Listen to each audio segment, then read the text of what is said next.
Students, online class में आपका स्वागत है। कल की अवधि में हम शेर से साक्षात्कार नामक पाठ को पढ़ रहे थे। उसमें हमने पढ़ा था कि जो घोष बाबू था वह उसका जो बंगला था वह खेत के बीचों बीच था और सारे सराउंडिंग यानी कि चारों तरफ जंगल था, इसलिए सब लोग वहां पे डरते थे। रात के समय घोष बाबू और उसका नौकर जो था राम सिंह, वो दोनों ही वहां पे सोते थे। गर्मी होने के कारण घोष बाबू क्या करते थे, अपना जो मकान था उसका जो दरवाजा हमेशा खोल कर ही सोते थे। लेकिन एक बार क्या हो गया, उस राम सिंह को अपने माँ से मिलने के लिए जाना पड़ा, गांव जाना पड़ा। तब उस समय उस राम सिंह ने घोष बाबू को कहा था कि रात के समय आप दरवाजे को बंद कर ही सोएगा। इस तरह बताकर गया था, क्योंकि वहां पे शेर का जो हमला हो सकता था।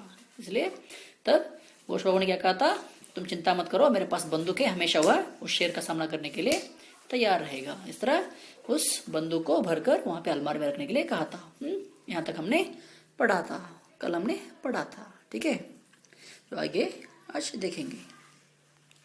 देखिए क्या है, पलंग काफी भारी था। जो घोष बाबू सोता था वह पलंग बहुत ही भारी था, पर बहुत ऊंचा ना था, लेकिन उतना ऊंचा यानी कि हाइट नहीं था, थोड़ा छोटा ही था वह।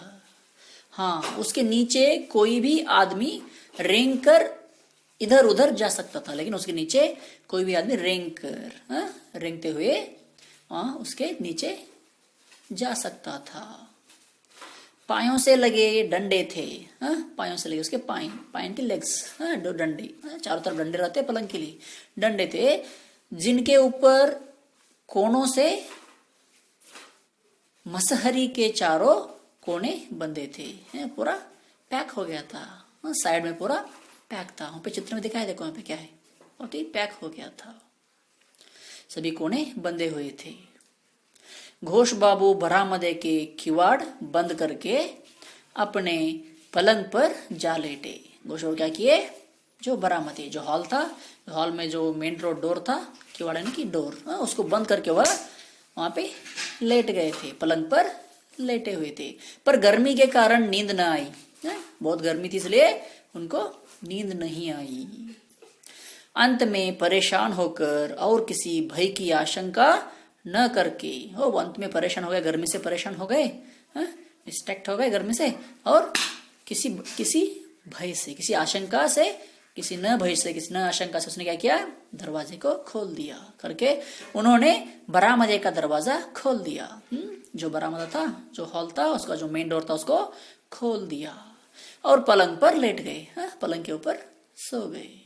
शीतल वायु के झकोरों से, जो शीतल वायु आ रहा था, जो एयर आ रहा था, एयर, सुंदर सा वायु आ रहा था, शीतल, बहुत ही सुंदर था, सुंदर से जो वायु आ रही थी उसके झोंके से क्या किए, कमरे की गर्मी भागी। कमरे में जो गर्मी थी वह भाग गई और घोष बाबू सुख निद्रा के अधीन हो गए। घोष बाबू क्या हो गए, आराम से सो गए। कितनी देर तक वे सोए, सो तो कहना कठिन है, कितने देर तक वह सो गए ये तो बोलना कठिन है, पर घबराहट और किसी भयंकर दुर्घटना की आशंका की भावना से चौंक कर जाग गए।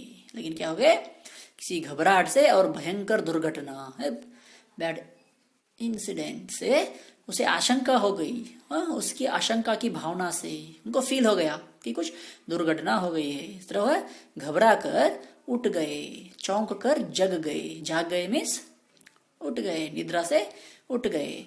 कमरे में कुछ दम घुटने वाला वातावरण था। कमरे में कैसा वातावरण था, दम घुटने वाला वातावरण, दम घुटने जैसा वातावरण वहां पे हो गया था। क्यों हो गया था, देखिए, हवा गर्म और दुर्गंधमय थी। जो हवा आ रही थी वहां पे वह कैसी थी, गंधमय, गर्म हवा, बहुत ही गर्म थी और दुर्गंधमय, दुर्गंध, बैड फ्रेग्रेंस बोलते, दुर्गंधमय वहां पे हवा थी। मानो कोई दूसरा जीव भी वहां हो, कैसा लग रहा था, जैसे कि कोई दूसरा जीव वहां पे आ गया हो। कुछ मिनटों के लिए घोष बाबू उनिंदे से रहे। क्या हो गए, कुछ बाबू वहां पे कुछ देर के लिए उनिंदे से रहे और उन्होंने अपने शरीर को जरा भी हिलाया डुलाया नहीं। क्या हो गए, अपने शरीर को थोड़ा सा भी हिलाया नहीं वहां से, हाँ, थोड़ा सा भी सरके नहीं, हाँ, जैसे थे वैसे ही उसी पोजीशन में सोए रहे, लेटे रहे।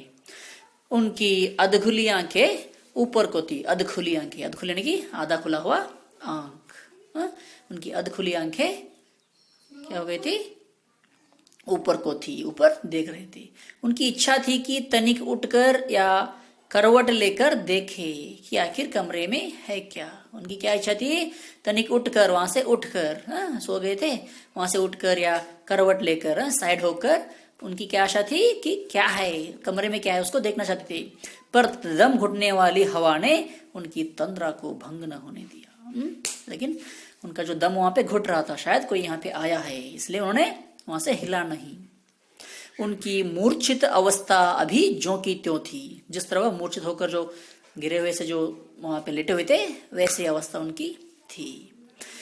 उन्हें भान हुआ मानो उन्होंने अपने पलंग के निकट एक गहरी और कर्णकूट सांस सुनी हो। उनको क्या सुनाई दिया, बहुत ही क्या हुआ, पलंग के निकट, उस पलंग के पास एक गहरी और कर्णकूट सांस सुनी हो, बहुत ही गहरा, डीप एक आवाज सुनाई दे रही हो, सांस यानी कि ब्रीथ, किसी दूसरे चीज की, जीव की ब्रीथ उसे सुनाई दी हो। आखिर वह ध्वनि क्या थी, जो ध्वनि सुनाई दे रही थी वह क्या थी। कम होने के बजाय वह प्रतिक्षण अधिक गंभीर और कड़ी होती जाती थी। वह कम होने के बजाय ज्यादा ही होती जा रही थी, जो आवाज थी वह कम होने के बजाय ज्यादा ही होते जा रही थी। वह ध्वनि इतनी डरावनी थी, इतना डरावना, इतना फेयरफुल था वह ध्वनि कि करवट लेने तक का साहस न होता था। करवट, साइड इस तरह होकर उसे देखने की साहस भी उन्हें नहीं हो रहा था। तनिक सी असावधानी, कुछ गड़बड़ और शोरगुल से न मालूम कौन सी मुसीबत आ गई। थोड़ा सी वह गड़बड़ किया वहां पे, कोई बड़ा सा मुसीबत आ जाए, इसलिए वह चुपचाप वहीं पे सोए जैसे पड़े हुए थे। इसी विचार से घोष बाबू मृत प्राय पड़े रहे। हाँ, क्या हो गया, वह मृत प्राय जैसे मरे हुए जैसे वहां पे पड़े हुए थे, उसी बिस्तर पर। उस रहस्यपूर्ण और विचित्र सांस लेने की सी आवाज से बचने का सरल उपाय यही था कि हिला डुला न जाए। उससे वह बचने के लिए उनके पास क्या उपाय था, थोड़ा सा भी न हिला जाए, इससे वह बच सकते थे। पर यह जानना भी आवश्यक था कि वह विचित्र आतंकपूर्ण आवाज थी क्या। उनको जानना भी था कि वह जो विचित्र आवाज है, जो आतंकपूर्ण जो आवाज है, वह क्या है, उनको जानना भी था।